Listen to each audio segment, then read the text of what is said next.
നമ്മൾ തയ്യാറാക്കാൻ പോകുന്നത് പനിക്കും ചുമയ്ക്കും ഒക്കെ ഉത്തമമായ ഒരു കഷായമാണ്. അതിന് വേണ്ടുന്ന സാധനങ്ങൾ: ഒരു പിടി കൃഷ്ണ തുളസി, 3 ആടലോടകത്തിൻ്റെ ഇല, 10 തൊട്ടാവടിയുടെ ഇല, 1 സ്പൂൺ പച്ചമല്ലി ചതച്ചത്, 1/2 സ്പൂൺ കുരുമുളക് ചതച്ചത്, 15 അല്ലി ചുവന്നുള്ളി, ഒരു ചെറിയ കഷ്ണം ഇഞ്ചി ചതച്ചത്, ഒരു പിടി ഞവരയില. നമ്മളെല്ലാ ചേരുവകളും ചേർത്ത് ഇളക്കി അടച്ച് വെച്ച് ഒരു 20 മിനിറ്റ് തിളപ്പിക്കാൻ പോവാണ്. കഷായം റെഡി ആയിട്ടുണ്ട്. ഇനി നമുക്കതൊരു ബൗളിനകത്തോട്ട് അരിച്ചെടുക്കാം.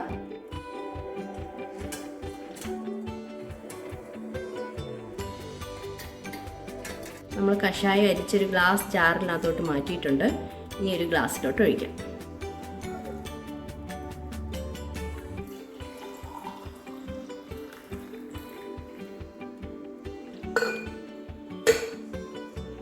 ഈ കഷായം ചൂടോടുകൂടി ഒരു ഗ്ലാസ് കുടിച്ചു കഴിഞ്ഞാൽ പനിയും ചുമയൊക്കെ പെട്ടെന്ന് മാറുന്നതാണ്.